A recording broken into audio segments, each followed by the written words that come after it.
Thanks for joining me for the Pray for Micah podcast. Be sure to like, subscribe, and leave a review, and check out my YouTube channel and follow me on social media. Pray for Micah Pod on Facebook, Twitter, Instagram, and TikTok. And now, on with the show.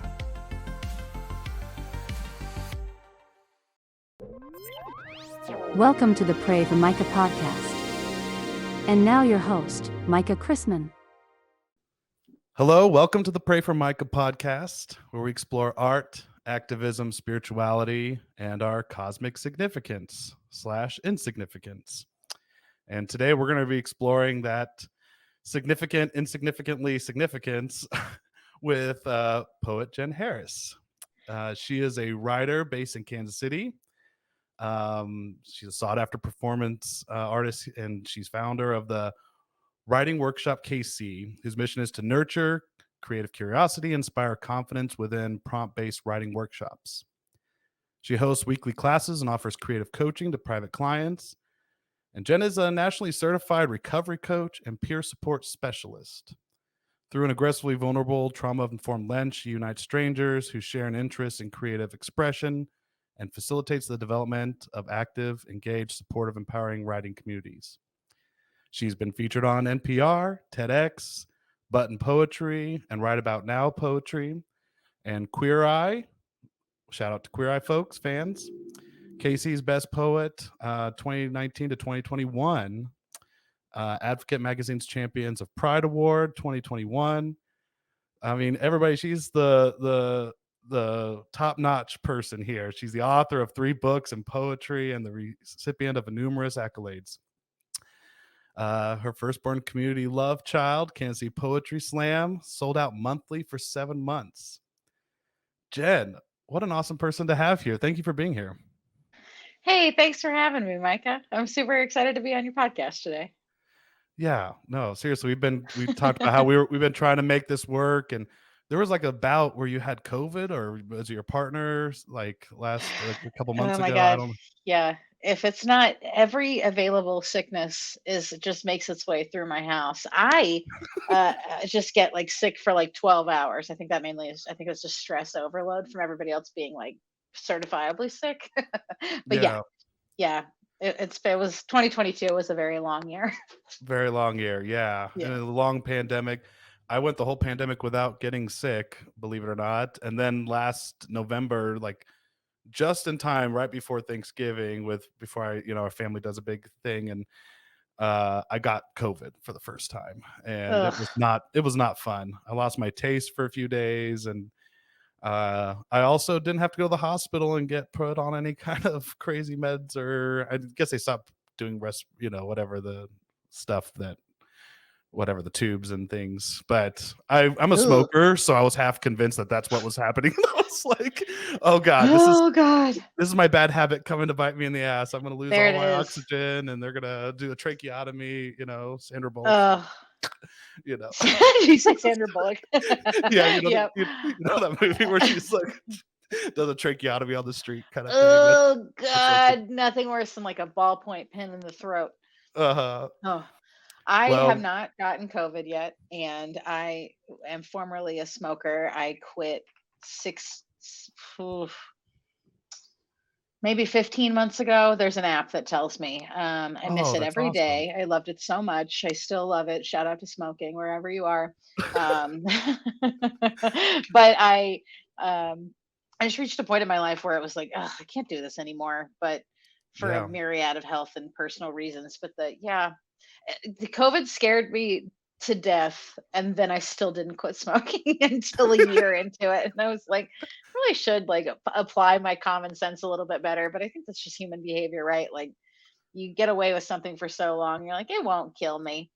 Right. It'll be fine. Now I'm like, it might kill me though. It might. Yeah. The pandemic was the first time I was like, I'm not a young buck anymore. This might be the thing that takes me. And yeah, I used to say the hardest thing to give about smoking is the smoking culture. Like I had, friends and stuff. But I realized the whole pandemic, I'm pretty much just smoking on my own. I'm not hanging out with people. I'm just home, like quarantined. I'm like, why am I doing this? And so when I was sick, I was like, there was a day where I was like, all right, that's it. I'm giving up smoking. And then like the next day I was like, well, my lungs feel a little bit better, you know? Yeah. Listen, I tried to quit smoking so many times, and I would have success for like, a month, 3 months, 6 months, a year, I think was the longest I went in the 20-year span that I smoked.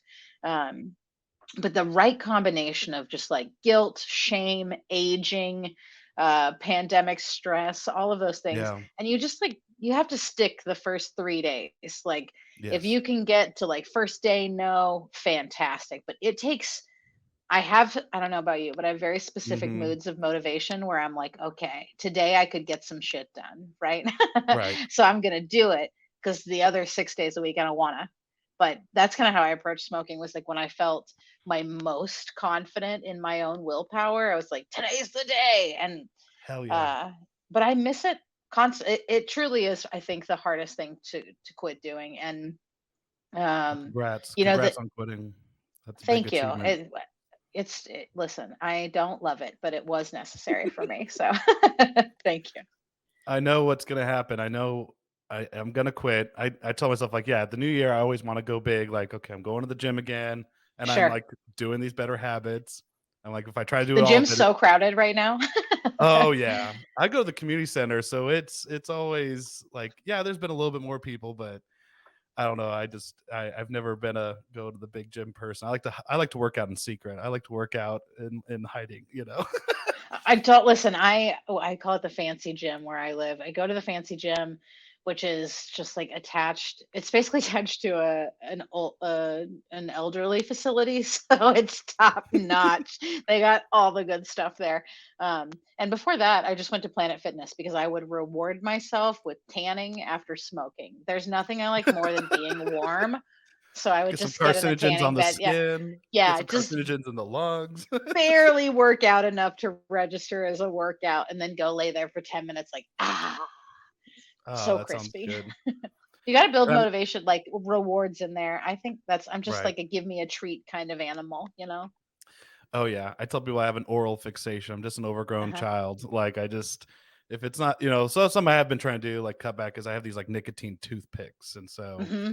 I'm pretty sure I brought this up on the first episode like a year ago. So again, like everybody Well, I'm like, well, if take I got a toothpick, why not just get a smoke? right, exactly. You Yeah. know. It's helped me cut back, but yeah, it I still don't know what to do with my hands. I'm constantly just messing with stuff because that is it's not only an oral fixation, like there's a whole ritual about it, and there's very much like an activity occurring, and when you're used to doing that to slow you down, it's weird to step out of it. yeah. Yeah, I'm sure just yeah, that's what I've heard friends who've quit like you, like they've had to just replace it with something else, they just, Yeah, I you know gained 40 pounds. I just ate and ate and ate and ate and ate all last year, and was like, I don't give a shit. And now I'm like, okay, I have to go to the gym because then now I don't like my body. But I gave yeah. myself a year of just eating like a massive amount of brie cheese, and then I was like, all right, now I got to put the cheese down and go to the gym. And I'm sure you're gonna live longer still because of it. I'm sure the year of Man, eating whatever if I you don't, wanted, I'm gonna be so pissed. you're like this cosmic universe better live. Yeah, That's what I tell you myself. better Like give me another 40 years. I'll quit smoking up until they tell me I have lung cancer. Then I'm picking it right back up. I don't even care. Like I'll There it just is. If I make it to 80, I'm getting a pack of smokes. Like 80 is great. I don't want it. I've seen right. 100. It's not going to look good on me. So I'm not trying to get there. But I'd By like to that make it to point, 80. we've probably survived our fourth or fifth pandemic. Like you're just My like 86th recession. Oh my God. Can't get a fucking break. the world is crazy, Jen. And so, yeah, if you don't mind, I've asked you, and I'd love to have our listeners kind of experience some of your poetry. And Yeah. so we could just take, yeah, I'll give the floor to you, and we'll just kind of use this as a grounding, centering piece to kind of launch our conversation, if you don't mind. Absolutely. This is a poem I wrote for my partner uh, sometime last year. I want to be more encumbered. That's why I tangled myself in you, lost my hair in your burrs, left my fingerprints between the knots of your barbed wire. You with your pretty borders, and me with my many mended fences. There was no end to how many things kept us busy. You were kept busy for many years, distracted. Neither of us knocked when we entered, practically collided. Practically speaking, we wouldn't waste our first touch on a crash. When we did touch for the first time, it took everything not to run for the door. Strangers don't know how to meet when they've met before. Know it but can't place it. That's how we were. Haven't I seen your face before? Don't I know you from somewhere? Where have you been? I have been waiting for you all my life. I've been waiting. You took so long. I had to get going before the going went on without me, but thank God you're here because I was starting to give up hope. I am what you hoped for, what you hoped I would be when you were waiting for me. It's beautiful. Hey, you know the snaps. Yay. Yeah. Oh yeah. Oh yeah. That's I've been to a wonderful. poetry slam or two. Yeah. Oh, that's what I was going to say. Kansas City Poetry Slam sold out for 7 years monthly until shut down because of the pandemic.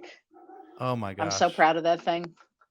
That's so great though. Wow. I The, mean, what a the long, I community mean, rallied.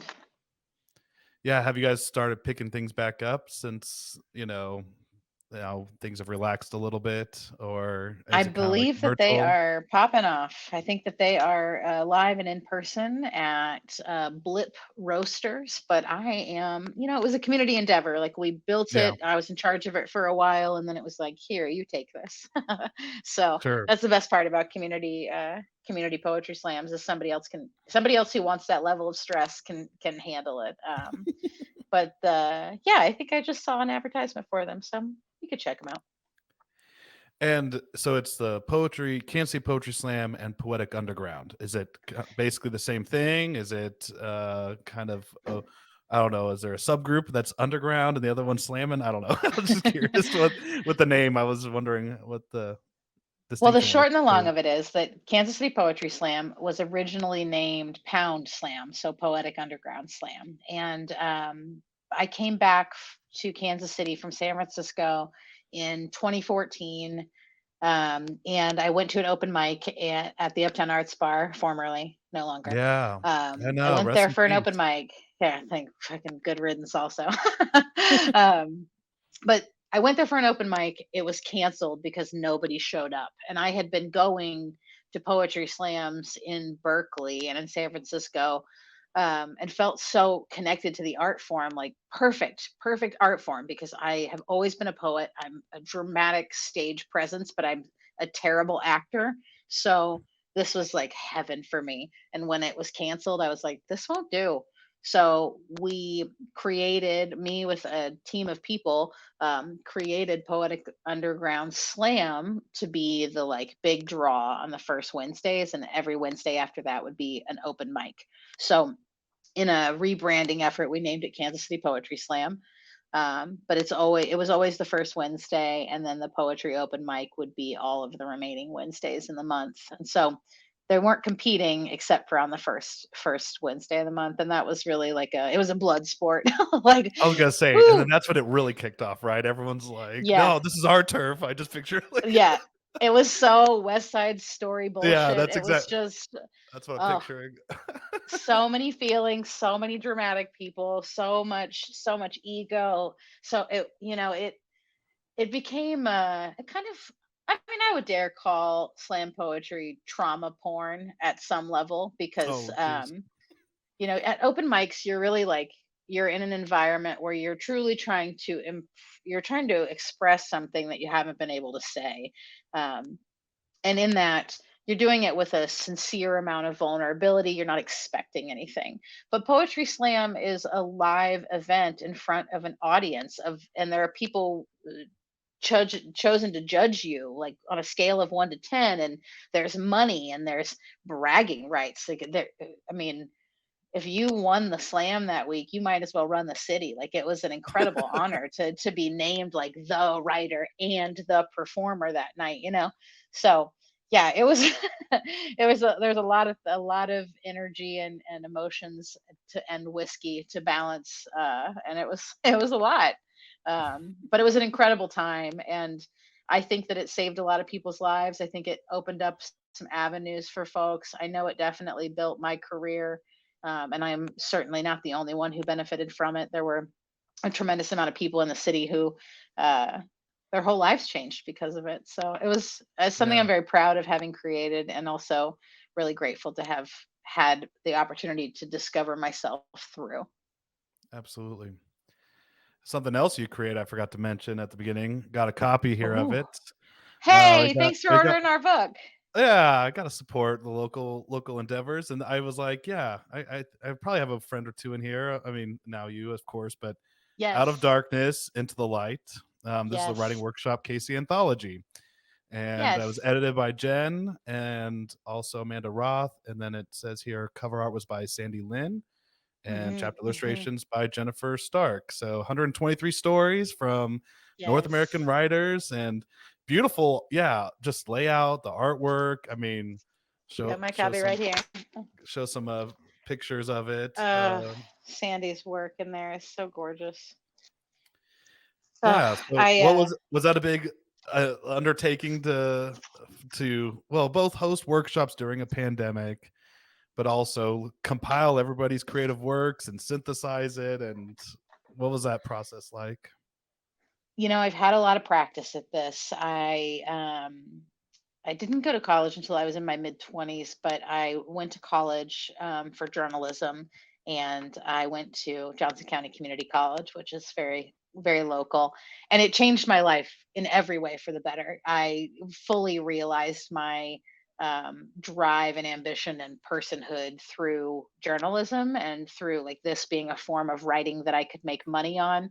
But I also learned how to use an Adobe suite and how to do Mhm. layouts and how to manage the big feelings of writers, because I mean, they tell you not to be precious with your words in journalism. You're going to have to kill your darlings at some point in the editing process.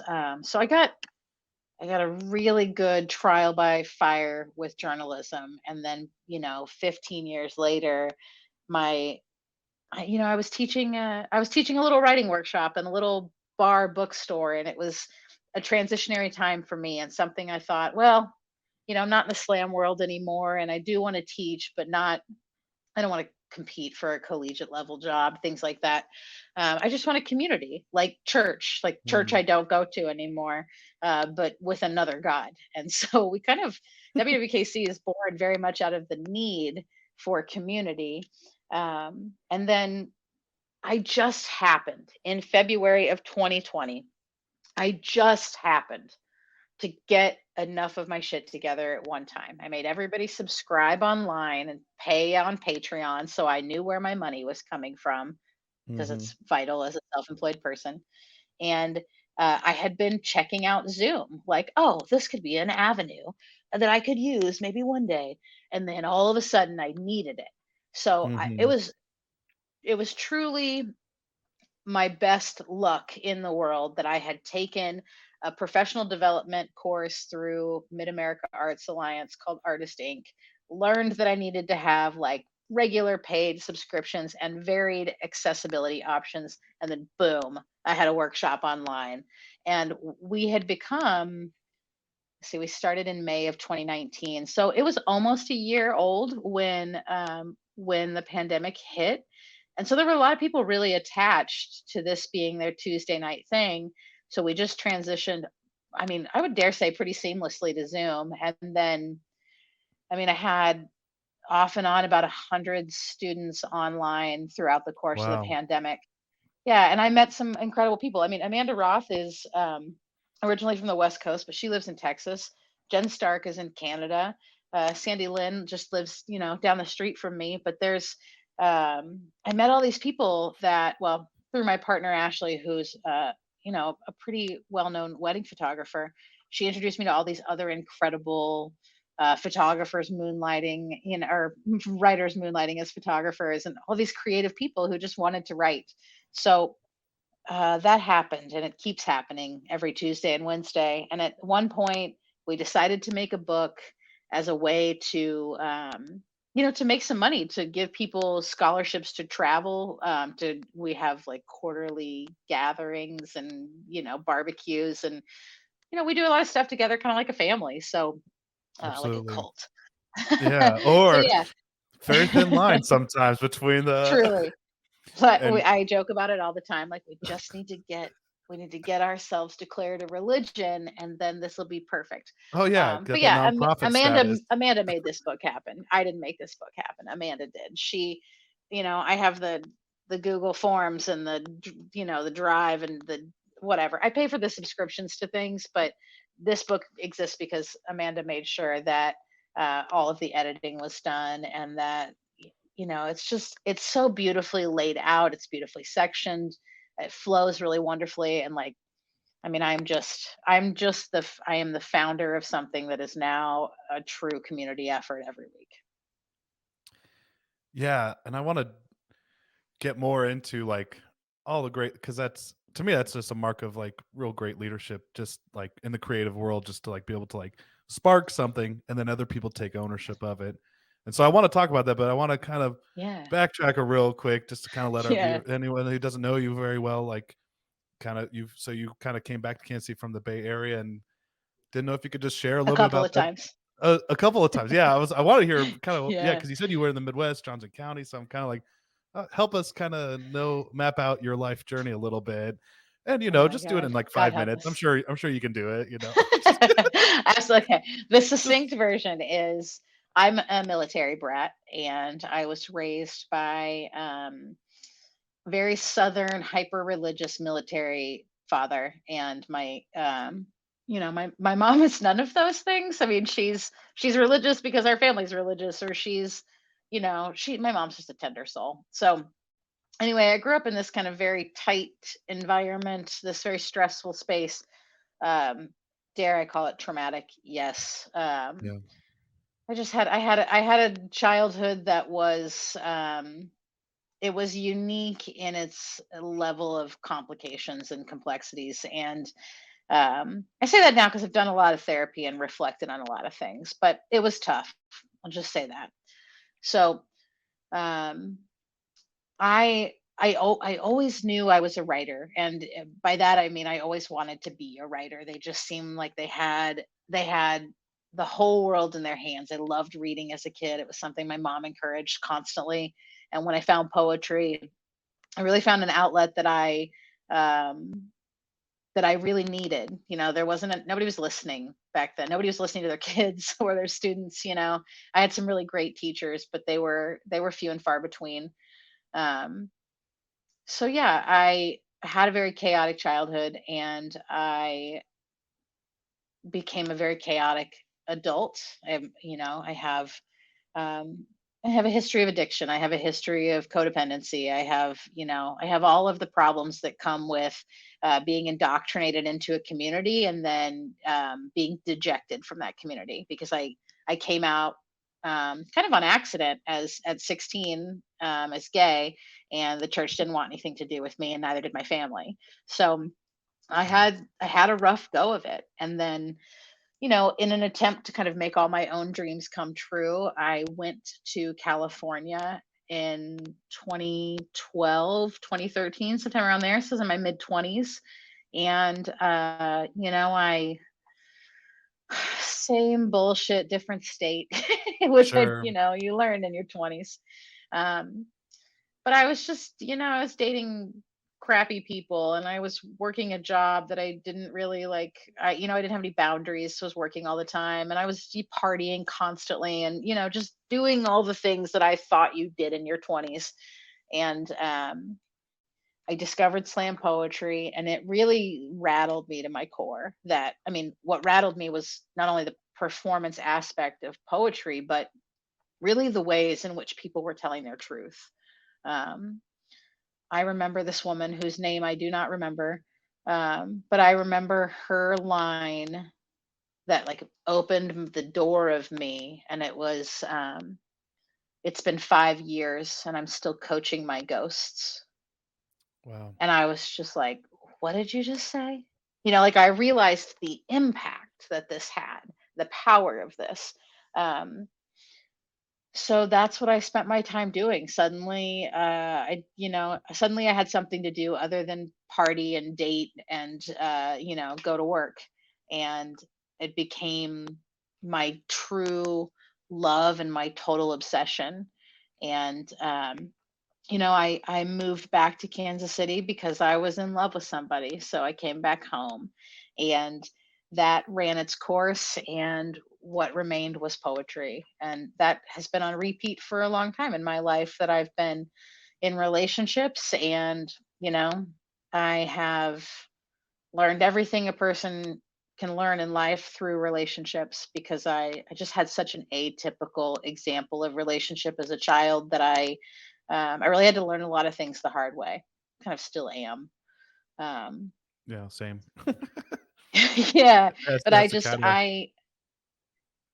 go ahead. it's so frustrating, right? Like I see I'm engaged to this wonderful human being who has 3 children, and she really parents her kids. Like they have a safe place, they understand consequences, they understand why things are occurring. Like there's no surprises or violence or anything in between. Like there's no, yeah, there's just, everything is very intentional. And I have no idea what my life could have been like if I'd grown up in that kind of environment.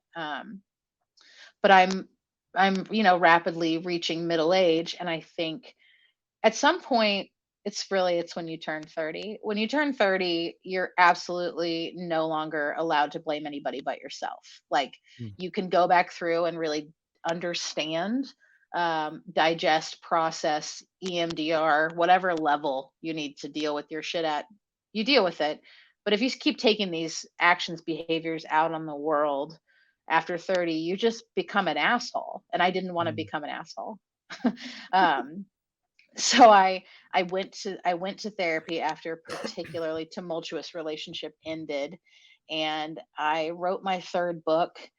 And I could see my habits and my patterns reflected more than ever, and it was just like, oh, it's really time to change. I really need to change. um so I don't know, I just I did a lot of work. I did a lot of work to get where I am, but I made a lot of mistakes, and I was not a great person through a large portion of my early years. I was very actively learning my lessons, and it was just it was a lot.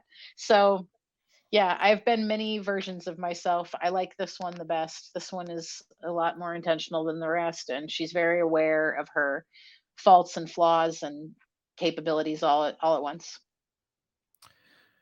Yeah, that's we can only hope, right, that if we look at ourselves today and be like, "Am I at least a little bit better than I was 5 years, 2, 3 years ago?" And like you said, therapy had such a stigma. I don't know if that's how it was in your kind of like growing up in a religious household and growing up in like this Jesus fixes everything kind of environment. And Yeah. I went to therapy for the first time 3 years ago, and I've done 3 years of therapy, and it is like it's really tough work, and um you don't always feel like you're getting better. You just sometimes you're like, well, God, I just feel like it's just yeah, pulling out all the bullshit and I have created for myself. And it can sometimes it's yeah, one step forward, 5 steps backwards kind of deal. Mhm. But it's been a real big yeah, growth experience for me, and I can't recommend it enough. Like if you have the means, and that's I mean, I kind of want to Mhm. hear your perspective too. One point in your story, you were actually misdiagnosed by Mhm. medical professionals with bipolar 2 Yeah. disorder. And I thought it was crazy. In your TED talk, you were talking about it took over 16 years to get that overturned and get properly diagnosed with PTSD. And so I'm just Yeah. curious, like while we're kind of sharing about our therapy journeys and just anyone else kind of trying to go on that on that excursion of deep work, like how do we advocate for trauma, like informed healthcare while simultaneously trying to address like so much mistrust in the mental health system, you know? Yeah.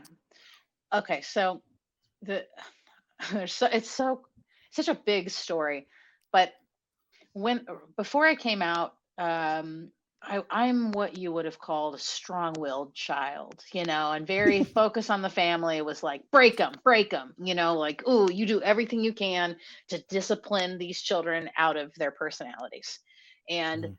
um, also. I know that Gen Z is not, Gen Z is not going to understand what millennials have gone through to have accessibility to mental health services and conversation in this language in the same way that Gen Z is not going to believe the kind of effort I made to get a bag of weed like Yeah, right. before it was legal. Like I have almost died so many times for a dime bag. For And shitty so, weed. like, yeah, just skunky oregano bullshit. So like I say that to say that there was no language around trauma. There was none of the language that we have today existed 25 years ago. And I just believe that the problem was me. And I spent a lot of time acting that out. Um, Bipolar 2 is the diagnosis that they gave me at 17 years old, maybe 16 years old. I can't remember at this moment. Um, because I was gay, because I wasn't listening to my violent parental figures, because I was defying, because I was very much of my own personality and willpower. And I was a human being who wasn't being treated um, in any way like a human being. So they kind of just, how did this guy put it? I was at a mental health conference in Denver some years ago, and this guy said, we used to, um, what did he say? We used to diagnose first and like therapize later. Basically, if you walked in and you had XYZ symptoms, you had this disease. And fast forward 15, 20 years, I see a Venn diagram in a mental health, at a mental health conference, that showed bipolar 2 disorder and complex PTSD. So CPTSD, which is not officially a diagnosis, but it is a diagnosis. Um, it showed those two circles, and then it showed their overlap. And the overlap was tremendous. Like these two circles merged, and they just barely have this thin crescent on the outside of saying, like, if you're bipolar, you'll have, mania and depression, or like some extreme other symptoms. If you have PTSD, you'll have these symptoms likely also. But this is how they look similar. And that changed my life because based on the history, my life history, everything that I grew up experiencing, um, CPTSD is exactly what I have. I have complex post traumatic stress disorder, and that can be addressed at great length with therapy options now available. Um, and I say this as a person who has been in poverty most of my adult life. Like it is, I Mm. think this year is the first year that I'm going to file uh, taxes and owe them any money. If that, I mean, like I've Mhm. always been poor, and it's mainly because I've been a performing artist. But um, I found therapy through states that had free healthcare to people that were below the poverty line. A lot of reasons for me moving out to both California and Oregon were to get help. I Mm. received trauma therapy. I received trauma therapy in Colorado too, because I've moved a lot. Um, but I received all these services because they are available even if you don't have the money to pay for them. It's the biggest detriment and one of my greatest rages at Missouri in particular for how they constantly undermine the people's desire to help each other, because we have passed state funded Medicaid in Missouri, and current governor was just like, oh, too bad it's not in the budget. Like they're not making room for it, even though as a collective we elected for this to happen. When that is in place, people who need mental health help that can't afford it will be able to afford it on the state's dime. Like that's how we set it up. And legalization can also fund that. There's a tremendous amount of money, so specifically centered in Denver, but throughout the state of Colorado, that's exactly what's happening. Surplus of profit, put it into social systems, and Yes. people are getting help. It's not a perfect system, and I fully recognize incarceration and all of the horrors that have come from the war on drugs. I'm not saying it's perfect, but I am But saying. hopefully, like you keep Yeah, complaining that we don't have money for this. It's like, well, we're right, about to income in a shit ton of money, like from medical right, marijuana. Well, sorry, recreational right. marijuana now. Well, yeah, It's like you'd hope. exactly. So I You're not sought paying out a for lot of abortions anymore. No, I'm just oh like, God, I it's like know. Finally, I I can stop know. having one every other month. Right. Yeah. uh, Thank God. Right. Yeah. It costing the taxpayers so much money. Yeah. I'm sure you saw that meme that was like Kansas coming to Missouri for weed, Missourians yep, going to yep. Kansas for abortions. Swapping it out. That's exactly what it is. And I mean, it's. I say that there are resources available, but I still say that there are resources available as a white woman who is cisgender presenting.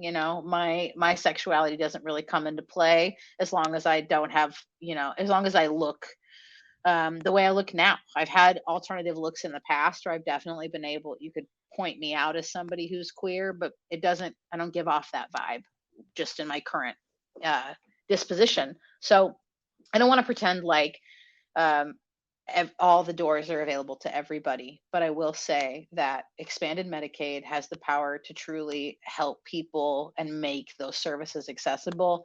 And I took advantage of those services in every possible way because I was fucked up and I knew I was fucked up. And I was repeating the same experiences and behaviors, relationship after relationship, state after state. And at some point, you look around the room and you're like, oh, it's me. It might not be perpetuating the problem, but I am definitely picking people who feel familiar in very dangerous and unhealthy ways. So it took a lot to get that diagnosis reversed, meaning I was like, I need you to write in my medical record, I do not have borderline 2 disorder. I have or bipolar disorder. I have complex post-traumatic stress disorder. And then I went to multiple mental health professionals to have that verified. So Yeah. it's been Did a it? real enormous time consuming part of my life. Yeah. Did that medical record? Did it ever like affect like I don't know? Not that jobs can really get that kind of information, but was it something like I need to get this reversed because it's like actively prohibiting me from healing and doing other better work? And I don't know. I think that's I guess it plays into this conversation of like, yeah, there's just a mistrust, but I think understanding it, the medical profession is getting better at it, and so I guess yeah, was it like physical, like, or is it really holding you back, like, and you had to get it changed, or It just scared me. I've done a lot of activism work over these many years. I saw that you had Justice Gatson on recently, and I've mm-hmm. done lots of work Yeah, with justice. Not lots. I've done some work with justice in our community, not nearly enough. And um, I all the things that could happen at a protest or a rally have happened to me. I've been roughed up by the cops. I've been maced. I've been hit. I've run from the police before. All the things that you do when you're trying to peacefully protest, and then they come agitate the crowd with some bullshit. Like right. I've been there. And what I believe, and I don't think it's delusional or paranoid, but when somebody who has a mental health history gets arrested, they use that in kind of the court of public opinion to demonize Mm, someone, right? So right. I think that scared me. It still scares me because Sure. um, there was a time in my life when, I mean, I've grown up in a time in which all the debates on TV about gay marriage have called me a pedophile, have called me an abomination, have related the sex and my sexuality to bestiality. Like I've heard what a second class garbage citizen I am my whole life. And so I didn't want any institutionalized paperwork um, in any way suggesting that I was less human than I am. And I mean, now you can receive a bipolar disorder diagnosis and there's like more of a fighting chance at understanding and help, but the stigma is still tremendous. And it was that much worse 25 years ago that I thought, or 20 years ago, that I thought this could really ruin my life. Yeah. This is going to frame and taint everything. And also, I don't believe it to be true. I'm not experiencing, I used to say, like, I stopped experiencing all the symptoms of feeling crazy when I got away from crazy people, Probably you when you got know? out of the church religious circles, and just that Yeah. self shame and the repetition of trauma of your identity, and then Yes. yeah, it's literally the whole, it's societal gaslighting is and then yeah, when you're just trying to exist as who you love, and then on top of it trying to throw medical things that discredit you or try to, yeah, change your mind about your sexuality is totally like a detriment to you, and I'm sure other people have gone through similar experiences.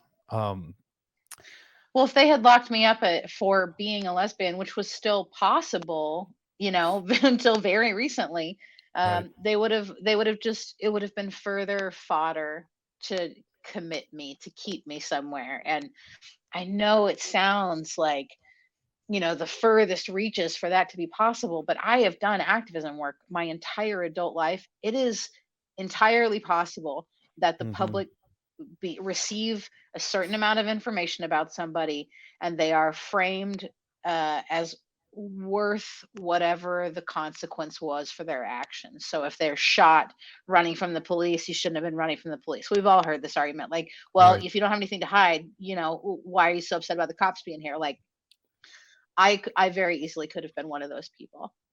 hmm, So it mattered to me a lot to not necessarily clear my name, because there's nothing wrong with being mentally ill. Mental illness happens to everybody at some point, and to some of us more than others.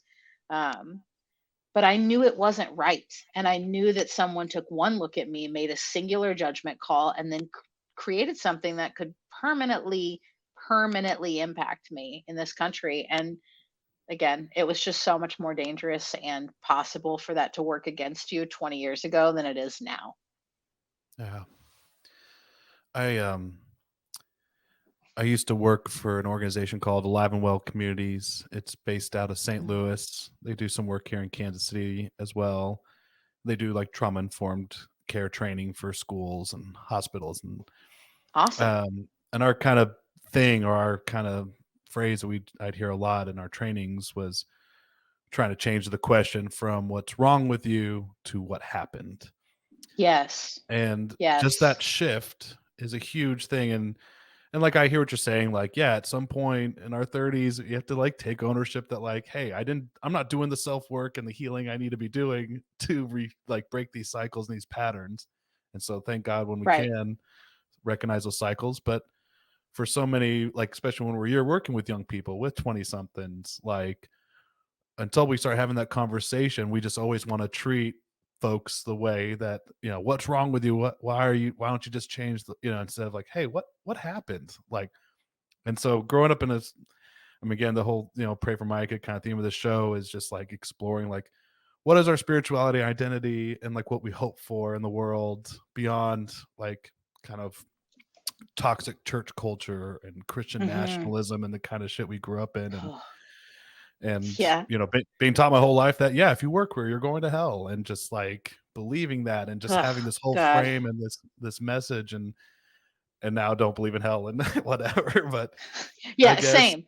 Well, yeah, and also hell is other people, right? Hell is around us. But that yeah, framework that you're providing of, um, if you see a homeless person, an unhoused person on the street, and you don't shudder with the reaction of, ugh, what's wrong with you, and you mm, really embrace like what happened to you, I think it is a profound adjustment, because then you can look at somebody who may appear old in some way or another and realize like that person is a hurt child in a grown body, right? Like yeah, nobody comes to this point in life having had all of the things put together for them, whether that was chemical or nature or nurture. Like it, everybody is created, mm, and yes, some of us are just lucky enough to get out with most of our sanity intact and live functional lives, and many people fall through the cracks. um, but it does matter to wonder what made a person the way that they are, including but not limited to yourself, right? Because I don't want to live and die by what caused me so much pain, but I had to become aware of it and really start processing it in order to be the healthiest version of me. And I have a mhm. long way to go, but I mean, so do the rest of us. Right. Yeah, I just realized, like, I used to joke, I had my quarter life crisis, I'm having my 30s crisis, and I just realized, Yep. yeah, it's just a crisis every decade till I die. I'll be on my deathbed and be like, "I figured out how to do this life thing. I figured it out." Oh, Like, I've that's reached, it. That's it. I've attained. Damn it, I made it just in time. Ah! It's just in time. Go right into the earth, go right in the ground. Well, and that's why I think, like, it's so important to have community, right? Because, like, yeah, like, at the end of the day, we all die alone, but we live life ideally in community, and um, having folks who can have our backs, have our corner, hold us accountable, right? I mean, that's like, I have close friends, and it's like, it's really important to have people who call out your bullshit when you're bullshitting, and doing things, but it's but having that compassion, that grace and understanding, and then, like you said, like, it's sometimes it's hard enough just to do that for the other. Like, again, you put a Mhm. Republican, this and that right in front of me, and I'm gonna have a whole lot of hard time asking myself, okay, what happened to you now? Right. But Well, I mean, and so what's so weird is that I mean, we were raised, from what I've garnered from your interviews, like we were raised in environments where we should be all of those things, right? And I don't think every Republican is a bad person. I don't think that right. about most Republicans, but if I have a very us them mentality about Republicans, Hmm. and I for good reason, right? But Right. I was raised in an environment where I should not only should I own a gun because guns were a huge part of my culture growing up, but I should own a gun and I should be I should be conservative in all of these ways. And I think ironically it is the radical call of Jesus's message that I was like, oh man, fuck all these people. Like, people in charge are trash. People with money are trash. Like, anybody who focuses on the self as opposed to the community is trash. Like, I just got the best thing that ever came out of church for me was that the institution is the problem. And Yeah. um it's tough to live in an organized society and also not participate in institution, right? So Hmm. i'm i'm I'm forever trying to balance how to be a community maker, and still live by these morals and standards that I have of everybody should be valued and included. Right. Um, To see the but yeah, sacredness there's in each other. yes, yes. But I sure wasn't raised to have. I mean, I was raised to love other people and to be of service to my community. But my community was people that looked like me, went to the same church as me, Right.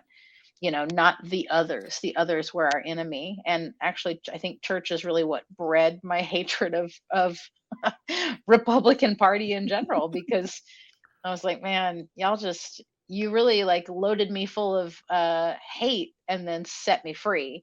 It just happened to turn back on you. What a Right. stupid thing to do. Yeah, and I have been seeing things like, these different groups that are, like, coming out and, making statements about, like, basically, denouncing Christian nationalism, but they're Christians. And so that's why it's like there's room in the world for all of us and holding our beliefs. It's just when you have a faith construct that has been radicalized by a political movement Hmm. and has been doing really good at that for, well Hmm. at that for the last 40 years, it becomes hard to differentiate. And so then it's like, well, I'm not that kind of Christian. Uh, Well, and but that's what's so tough about the people, including my partner, who is still, I mean, she's an ex-evangelical, but she's still a very faithful and devout Christian. yeah, And I'm not, but the reasons for that are massive. And sure. um, I believe that you can give people guidelines, but you cannot enforce any particular way of living without it eventually being radicalized, right? Because it Hmm. really only is. I was thinking about this morning on the drive to work about God, the people who proclaim to be fundamentalists would truly not recognize our founding fathers, right? Like our founding Hmm. fathers were like dudes who were like, fuck this place, I'm gonna go find some other place. And like they were radicals. They weren't people who were nationally bound. They weren't, duty and honor bound. They were committed to their own freedom. like the Quakers And and stuff who, yeah, yeah, had like kind of more radical autonomy and right. yeah, just as long as there's no stoning or involved, because I guess Yes. that would be the Puritans. I don't know, I'm not whichever saying ones. any of them got it right at Like, all. I I just want just more I freedom to stone people in another. Well, it's like it's really tough to ask everybody to play by the same rules, right? Like different communities need different things. And we see this in the things that we argue about. Like women need access to healthcare for their entire body, not just the Mhm. body parts that men are comfortable talking about, like their whole body. And some people have abortions because it's medically necessary. Yeah, It's just the word is so loaded, right? yeah, It's such a thing that's been stoked for so long to cause panic that even as a very liberal, I mean, I would say a moderately liberal person, the word abortion still makes me uncomfortable. It still makes me feel some sort of way. right, And that's the church's doing. That's never going to totally leave me, right? But don't I deserve to make my own choices about my body, from whether or not I can afford this to whether or not I can mentally, emotionally, physically stand this? Like, and so those rules aren't going to apply to, well, I mean, at least 50% of the population. Any non-childbearing human being doesn't need to have a statement or like a thought or a feeling about this, but we allow it. And then when you get everybody's voice in the room, everybody gets a microphone, and then you can't hear anybody who actually is making any sense. right. Yeah, we just need to institute male vasectomies at 18, standard for every male. Done and done. And you can reverse it when you get your government signed document saying you're legally married. Like if people want to do it where government is controlling the house and who's married and who's Yep. allowed to, all right, you're gonna have to go full-fledged into it. You're just gonna have to just all I right, will open a clinic next week if that's what it takes, like right. I'm just in full support of people I making wonder how many men responsible would be choices. right. I wonder how many people would be protest men would be I'm not getting a vasectomy. Yeah, No. you can't make me. And that's fine. You know what? I don't want to make you, but don't make me either. Right. That's it. I don't want to be controlled by an institution that doesn't have my best. I don't want to be controlled by anything, but I definitely don't want to be controlled by an institution that doesn't have my best interests at heart and also doesn't actually even have representation of my desires at the table. These are people who don't have to go through these things that they're asking us to go through and making choices for us. You know, it's never like a pregnant 15-year-old being like, I don't want abortions. it's Right. it's always somebody's like middle-aged dad who's just like, why are you so obsessed with this subject matter? Like, do something more productive with your time. Well, not to sit on the whole how shitty politics is, but Yeah. especially in Jeff City, but they did, I guess, just pass like house rules for women, like Yeah. have to know wear clothing. And I'm just like, Oh, I wore no shoulders just for it. yeah, where like I'm like the fuck? Like these representatives are up there like talk about like you're gonna really control like the level of professional attire and what's Yeah. deemed professional and how much is supposed to be covering at what length and debating and it's like, oh yeah, like I mean George Santos, I mean, I don't know, Uh-huh. all these fucks. Meanwhile, They athleisure wear is what everybody else is wearing, right? Like, yeah, I'm just like, right. I understand wanting to have a dress code at work. That's fine. That's Right. fine. And the older I get, the more I'm pro dress code, because I see people coming to work in fucking Marvel sweatpants, and I'm like, don't do that. You're Please. 36 years old. Don't do it. I understand wanting to have a dress code, but it's always anti women's bodies, is how the whole Mm, thing happens, right? Like, I remember in high school, we camis, like thin strap tank tops, were popular. And teachers would come up and snap our bra straps and say, like, I can see this. You need to cover up.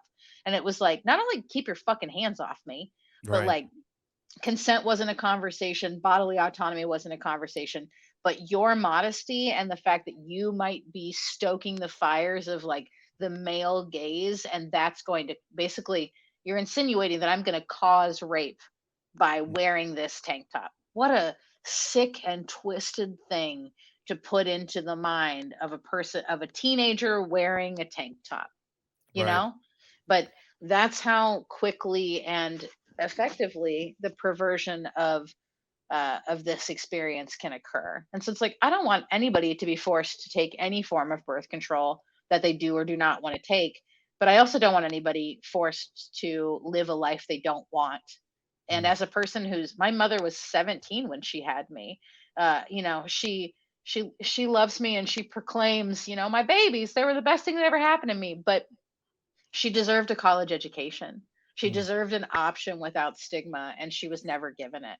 And in that, like, I don't forgive the institution for that. So I work to actively try to turn it around. And terribly and ironically, we're losing ground more every day. But as you know, that's because there's been a rise in radicalized Christian nationalism that has been ongoing all of our lives. So now there's this kind of like, the Christians are like, there's a war on us. And I'm like, you started it. yeah, Like, right. you started it. There is a war, but it's because you threw the first punch. I don't know how to communicate that to you. Stop throwing punches and we'll stop punching you back.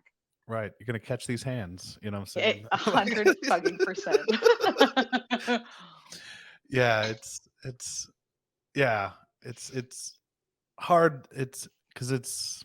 I know we meant well. We were Hmm. trying to do good. Like you said, there were so many good things. Like I didn't grow. Like I had family. Like our family would like open up our home, and we'd have folks who were homeless. They Yeah. were on the. We there's so many things that like and it it's now as kind of like a post evangelical like I guess I'm a non-religious I'm kind of whatever you want to call it. I tell people I'm an agnostic with Christian leanings, like Yeah. Yeah. I like the Absolutely. the body and teachings of Christ. Like I just like I believe like, hey, we practiced it and we lived it out. I just don't need a sky daddy to like punish me for hell to make me do it. Yeah. Like I don't need Right. like that concern of that if there's a heaven or hell, like, hey, I'm gonna just try to create heaven here on earth, like what I Hmm. think Christ was trying to do. Well, and Um my parents were so committed to that's the part of church and my family that I really value, is that we were so committed to community, right? Everybody ate because the community was cooking food. And my dad fixed thousands of cars for people, and he would pay for it always. We didn't have any money. I don't know where the hell he was getting money to pay for things, because we certainly didn't have it where we needed it. But at the same time, he worked on people's cars constantly to get parents, back on the road to work. He really meant it, and it was his service, right, to his community. yeah, And I think those things are beautiful things to foster. Absolutely, we should do that as a collective. I mean, that's what I love about my writing workshop. If somebody's sick, we're bringing you soup. If somebody has a baby, we're buying you a crib. If you need two tires, I needed a plane ticket home. My dad got into a terrible car accident when I was living in Oregon, and mm, I put on Facebook, and like, hey, I'm I don't have the money to fly home overnight, like, at all.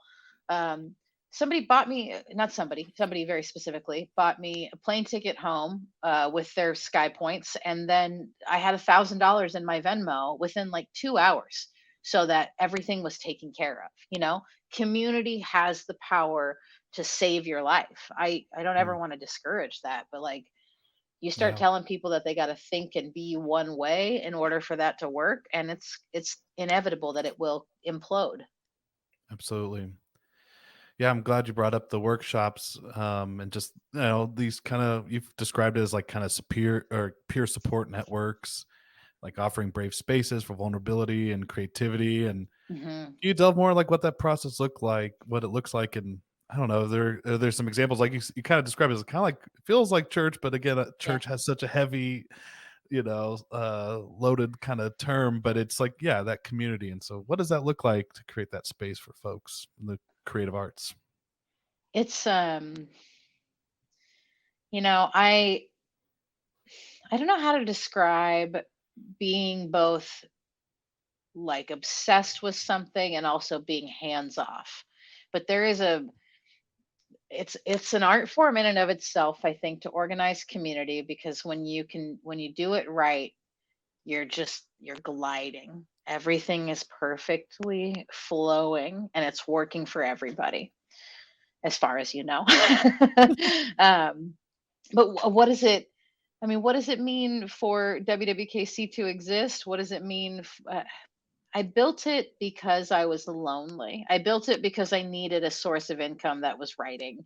I built it because I wanted to be around other like minded people. Like my reasons were selfish. We're all doing things that kind of better us and put us in positions to be happier. So, in a very human way, I just wanted writer friends. Or Um, self-interest. I've heard people, yes, you always say self, yes, but it's like, yeah, it's in your self-interest, it exactly. benefits. Yeah. When I was working with an organization called Poetry for Personal Power, and they, at the time, were just receiving an extraordinary amount of grants from, big pharma, from the medical industry, in order to fund research on peer support networks. So I got trained. You can get trained for free anytime to be a peer support network specialist through the state.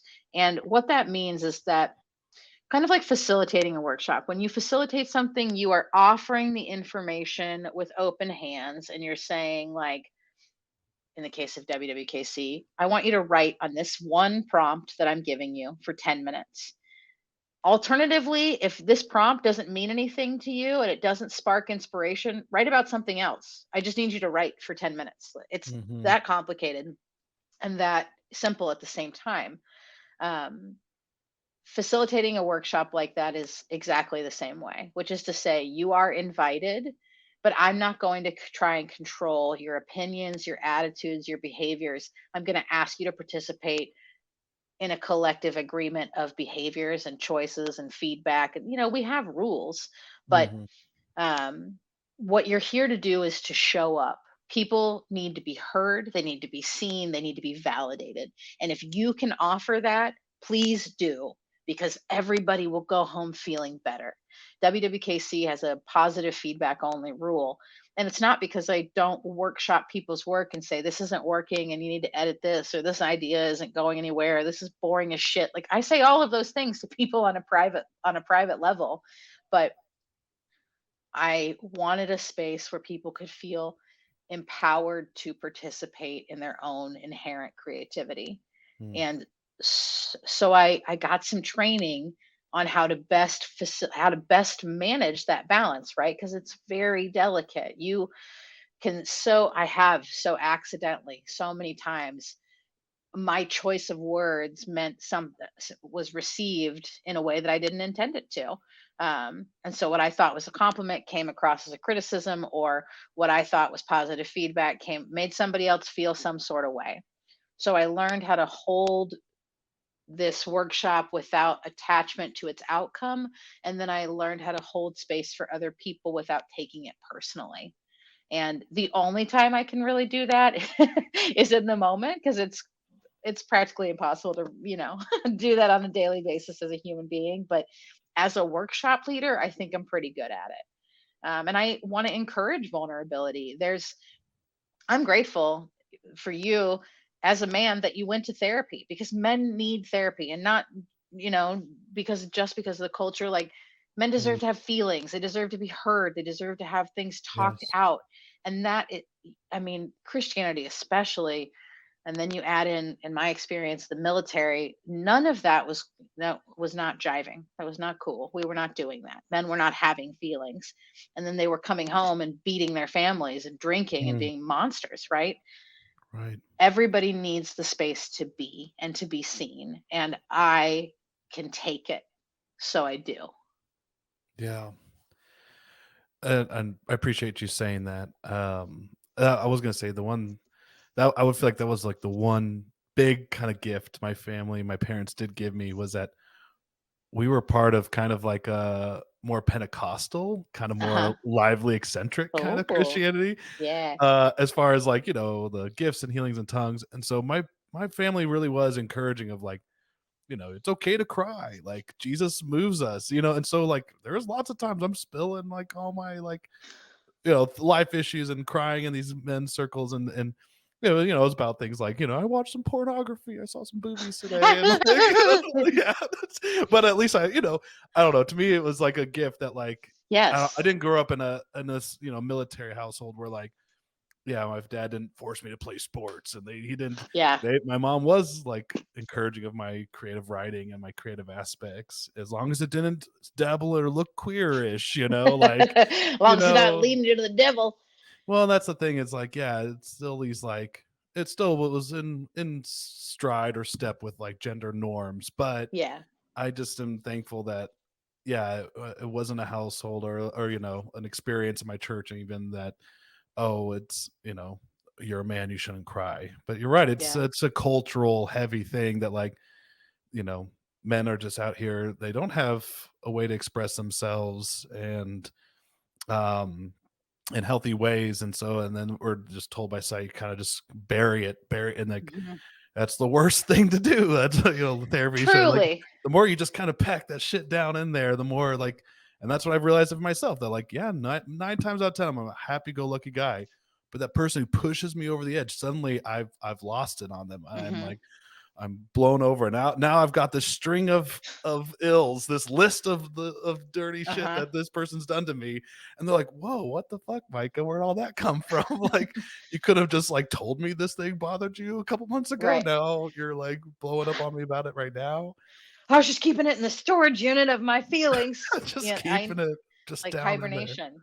Well, and that's the thing. Even I mean, I grew up Southern Baptist. They ain't encouraging shit. Don't dance, don't drink, don't have feelings, don't smile, don't like anything. I mean, just original sin, sinner, sinner, sinner, feel bad, feel bad, feel bad. Like I did not I did what's crazy is that I my spirituality brings me such joy, and I really I find so much more access to spirituality in nature, which also started Yeah. happening over the pandemic. I was a very indoorsy person until the pandemic, and then I was like, I guess we're gonna try camping.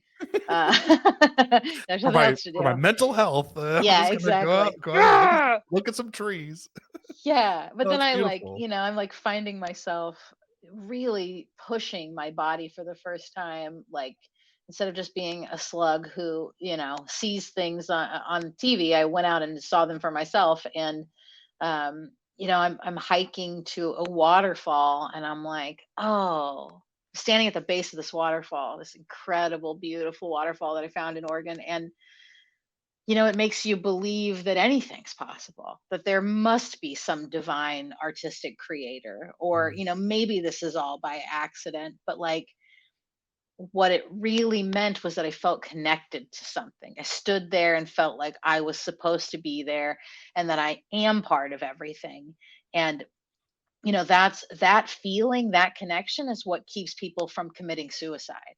That yes. people, I know we're not supposed to say committing anymore, from completing suicide. Completely, yeah, I get it. Yeah, but I Do you just know, that. just curious for listeners, like, is there a reason for that? I honestly didn't catch Oh that yeah. in my work previously too. I just always wonder, like, why are we switching from committed to completed? It just, Well, I I think don't know. committed has that vibe of like, um, you did this you did this on purpose. You did this with a malicious intent Mm, almost. kinda like committing Um, murder. I get it. yeah, It's yeah. like So it's you're very accusatory, right? As right, opposed to being like, no, they completed it, meaning unto oneself, they made a decision. Because right. I think committed just sounds like, oh, it impacted everybody, which of course it does, but like, Sure. that's not the reason somebody shutters their own light. Mhm. But the reality is that I wanted to have a better life than the one I was having. And so I just started throwing everything out that didn't serve me. And then when I got rid of all the big stuff, everything from organized religion to um, institutionalized academic ways of thinking and being, and really like pursued my own path, my own experience. I just i just recognize that like there's no right answer. We're all making this up as we go, and we're all doing the best that we can do on any given day. And no matter how much work I do to undo the damage that I was given and the damage that I caused, I will always be an imperfect person who has plenty of room to grow. And it's so hard for me to say that to you that like Yeah. that's why No, I'm doing it, right? Like that's why we are mm, doing it, because yeah. so I want to give somebody else the space to say like, I just want a chance to try again. I heard someone describe that the to them, I think his name is Peter Rollins. Yeah, I think he's kind of a kind of French philosopher. Yeah. Kind of used to be. I don't know if he is Christian or whatever, but he said he thought the best form of church would be not exactly like AA meeting, but in a similar format where it's Hmm. like this is a space that you are protected by the people sitting in this circle, and we've all done really harmful shit to ourselves and to other people, Yeah. and we're going to hold space for that. And I imagine it's not that rigorous or that crazy in your circles, but I imagine you've experienced some of that, right? Where like, hey, we're going to be like kind of have some like radical acceptance here, Hmm. and we're going to give space for people to share like what they've done or what they've, things that they, I don't know, maybe People I have don't want. confessed so many things, and more so on the slam stage than necessarily in the writing workshop, but nonetheless, like, you know, there's not a lot of hiding when you are involve yourself in a creative community, because I mean, especially a creative community that is built solely around creativity. We right now we're meeting in a venue that's closed, so there's no food or drink or anything like that. And all that to say, the slam was at a bar, and there was a lot of alcohol. There was so much alcohol, and so everything just kept getting heightened and crazier and crazier and crazier. I don't want that. I want a place where someone could come confess something, and given the state of everybody there, given everybody's collective life experiences, can we offer some solace, some peace, some forgiveness, some empathy, some compassion? Can we give it to each other, and can we give it to ourselves, no matter how big the moral failing? And Mm, that doesn't excuse right. catastrophic moral failing. I've never encountered, the 10 commandments of like, oh no, you shouldn't have done this. But I've heard people confess some really terrible things before, and you just try to roll with it. You try to Mm, acknowledge, like, "Ooh, I don't know what my worst thing is right now, but uh it's probably in line somewhere with everybody's got a worst thing that they've ever done." And sure. that's also not to say that it's not to say that we're always focused on the negative either. I spend a lot of time Right. laughing and being jovial and being excited to be here and being supportive and encouraging. About after we write, people read their shitty first draft, which is Anne Lamott all the way. But it's like, hey, what did you read? What did you write tonight in these 10 minutes on this prompt? And people will share. And I mean, my God, the amount of compliments that pour out of other people, not only because they want to receive compliments when their turn comes, right? But because they really mean it, because they are Yeah. listening, because they are watching someone evolve over the weeks and months that they attend. And they are seeing people try new things or step out of their comfort zones. Like, you're given permission to be imperfect, and then you get to take that energy and that safety out in the world. And I would dare suggest having that confidence nurtured makes better people. Yes. If we could all just be safe to be unsafe sometimes, that would be truly amazing. Oh yeah, absolutely. Sorry, my dogs decided to bark at the Oh, random hello, baby. the random passerby. That's okay. Um, want to just plant this little nugget just because I was thinking about it earlier when you were talking Yeah. about being in nature and um, it kind of just creating this sense of connectedness to something that might be holding all of this together. And I wanted to share with you and the listeners something I've been kind of just on a rabbit hole journey is there's this um, scientist. I think he's a evolutionary biologist that his name's Donald Hoffman, and he's done this crazy study where basically looking at reality um and we would assume that like the whole survival of the fittest, that means that probably our body and genetics and evolution has given us the best eyesight and just perception, right? All the five senses, Right. perceptivity to be like the maximized, like almost like, we're seeing reality closer to its actual as it actually is for protection, right? We want to be able to see Right. that leopard or that tiger or whatever trying to kill us. And they proved, they did like a whole simulation in a supercomputer where they had these different, representation groups of like, okay, group A has some perceptivity, some, and they played out the math, and the groups that had the most accurate perceptions went extinct every single time. So what's fucked up or crazy is that Yep. means you and I are not experiencing reality as it actually is, that our Hmm. brain creates shortcuts to be able to protect us. That if we Yeah. saw reality, and so the metaphor he gives, it's kind of like seeing a desktop on your computer desktop, like a folder, Oh, that you see that says work docs, and like, those aren't the literal work docs, but those are the shorthand. Those are the yeah. and then one example, I mean, he could give probably plenty for human species itself, but there's like, he was talking about one species of beetle in Australia where, for millions of years, genetics has told, or evolution has told it, okay, to procreate, you need to land on a kind of dimpled brownish mate to be able to procreate, and they were landing on these beer bottles, and basically this species was going extinct because they weren't actually procreating with each other. They were And so Australia had Just to pumping change. beer bottles. Yeah, Australia literally had to like ban this like production of this beer bottle to save this beetle species because it was all part of this ecosystem. But you should just look up some of his interviews. He goes way deeper into it, and That's wild. his Also, if those bugs are dumb enough to bang beer bottles, like maybe they should go, No, I'm just right. kidding. That's No, terrible. that's hey, we're not far from that when all these sex robots start coming out. Oh, Just God. kidding. You know what? Everybody's just Listen, gonna be give everybody a sex robot. I just think you'll stop sexual assault if everybody's got it's somewhere to true. put it. Until they But become there, sentient, and then they're going to be like having trials of like, hey, Westwood. I'm an AI and I had feelings.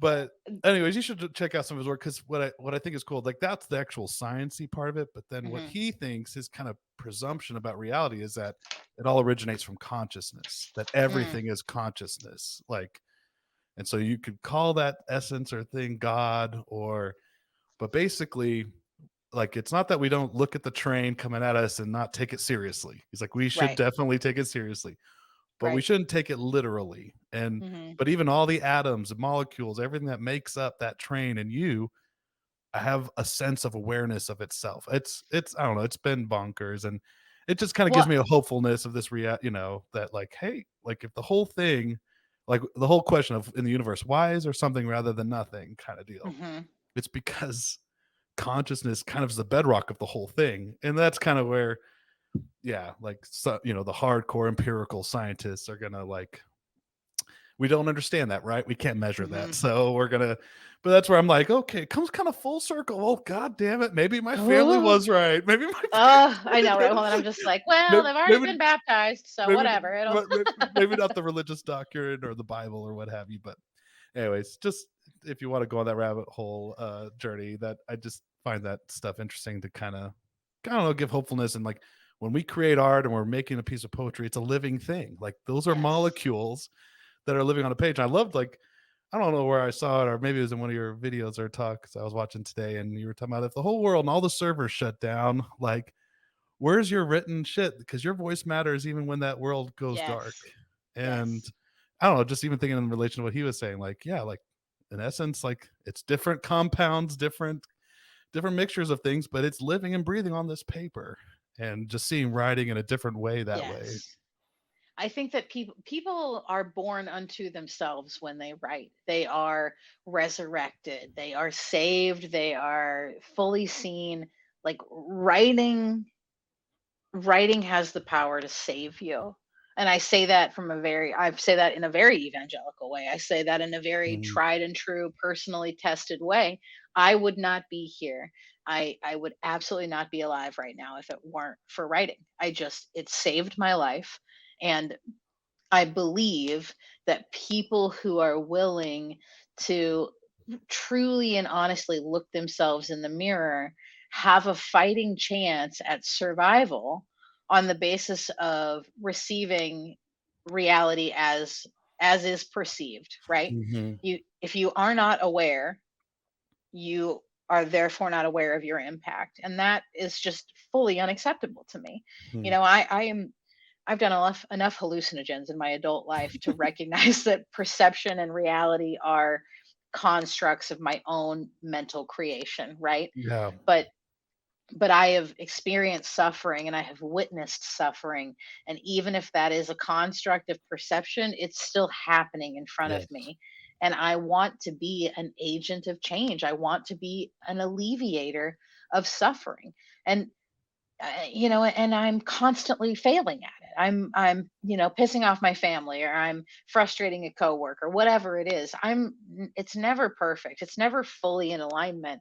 But I believe that what actually defines a person when it's all said and done is the effort that they made. Hmm. And Yes. I can't give up on that being my legacy. That like I never got it right, but I always tried. Absolutely. And I think what a beautiful legacy you're going to leave. And I don't know. I It's scary. It's scary because you realize, like, yeah, one or two generations, if I'm lucky, people will remember me and I'll be forgotten and I'll just.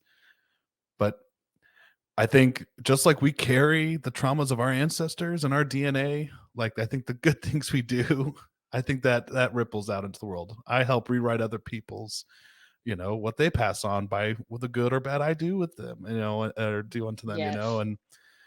and it could be that I'm a recycled mixture of particles from a previous life on a whole other planet, trillions of light years away. Who knows? Like, in that way, it kind of does kind of feel full circle. Like, oh, is the universe eternal? Well, and I don't know if do you watch Rick and Morty? Oh yeah. Oh yeah. Okay. I love the idea of I love string theory, I love quantum physics. I Yes. find the idea of multidimensional universes extraordinary. And I love it because in this life, and the one that I'm currently aware of, anytime somebody like almost sideswipes me or something almost happens but doesn't happen, I'm like, damn, I am so lucky. Because in another universe, I just got smashed to smithereens. Not today, Satan. Like Not it's today. it's kind of exhilarating to think that this Yeah. could all be going on at the exact same pace and rhythm with all these choices, right? Just all of these possibilities could truly play out. And that is where I think that's where free will exists. Like if you Mm, really have the yeah. power to choose, how extraordinary, Yeah. right? How extraordinary. But uh, choose correctly, because you could fuck everything up if you don't. What a pressure. Right. At least in this form of existence, right? You know. Hmm. Well, in this form of reality and in this new year, I know I want to wrap up so you can go say goodnight to the kiddos and get back to your weekend. But Jen, what projects do you have going on this year? Some stuff in the works, writing. Are you going to go I, speak? What after parties do I get to come to see you shine? Listen, come to the Kansas City Artist Coalition's 40th annual art auction, which, if this is out by then, is February 25th. I'm currently working as their programs director, and we are working our asses off Oh to wow, make this happen.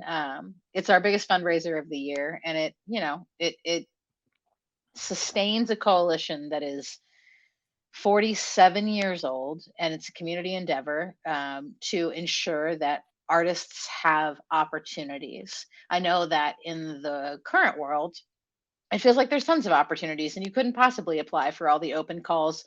It wasn't always that way. It's people doing this work that ensure it's possible. yeah. As far as my own personal creativity goes, I was very making proclamations on Instagram last night about less brand, more identity. Oh, that's good. My whole life has changed. I wasn't in charge of three kids in any way. They weren't in my life 2 years ago, and now they are, uh, which is a beautiful thing and also something to truly adjust to. So my writing style's changed because my time has changed, right? Mm. I'm in the healthiest relationship I've ever been in. So my writing's changed because my life has changed. Like, I don't know what's next for me, but I do know that I have exercised all of my anger out of me because of writing. So I don't know. It's a brave new world. It's a brand new world. I don't know what the hell is going to happen, but I'm very excited about it. And in the meantime, I'm going to teach the writing workshop and try to help support my arts community that's local and impactful. And something will be born. It's just not there yet. Yeah. Hey, congratulations, by the way. I meant to say that earlier for your engagement. Hey, So thanks. are Thanks. I you feel all very grateful and lucky. you got big plan, like, are you doing a ceremony and stuff this year, or is it gonna Oh, be next I year? pray I pray that we spend all of our money on a great vacation and just get married at the courthouse. I know that some of our friends would truly and entirely shit a brick if we did that, but um I don't know. We have every other week the Pinterest board mood changes and the date changes. So we'll see. We're We'll doing a see. It's all a destination good time. wedding. No, we're Yeah, not. when when you're getting married, well, for me, for the first time in middle age, it's weird because you have just as long of a list of people to not invite as you do to invite. So it might just be safer to elope. That's what I think. Yeah, just send everyone your Venmo and just be like, "Hey, if you Yeah, wanna give me a gift, right. let's meet up for I drinks just want it to be after." cash, right? Because I have plates. I don't need shit. You know what I mean? I What I need is a vacation away from my real life. Yeah, I think mine will just be, yeah, a bunch of people in the woods doing psychedelics, and then I'll There go it is. I'll There just it do is. That's go all I need. Just a weekend away. Yum yum yum yum yum. Jen, where can folks find you online? And yeah, throughout the I know workshop, Writers Workshop KC, Yeah. links to. Yeah, so I'm branded hardcore as Poet Jen Harris, so you can find everything that way. PoetJenHarris.com, Poet Jen Harris on all the social media platforms. I did delete my Twitter because fuck everybody on Twitter. Um, Right. um, but the writing workshop KC.com. Yeah, I mean those are the two primary places you can find me, and you can find all of that on social media. I'm always talking about it. Yeah. Thanks again for being here and to leaving a good legacy and, creative endeavors this year. Yeah, wishing you the Thank best. you. Thank you, Micah. Thank you so much for having me. It's been a pleasure and a joy talking to you. Yeah. Till next time. Yeah. Thanks for joining me for the Pray for Micah podcast. Be sure to like, subscribe, and leave a review. And check out my YouTube channel and follow me on social media. Pray for Micah Pod on Facebook, Twitter, Instagram, and TikTok. We'll see you next time. You are now re entering the normal world.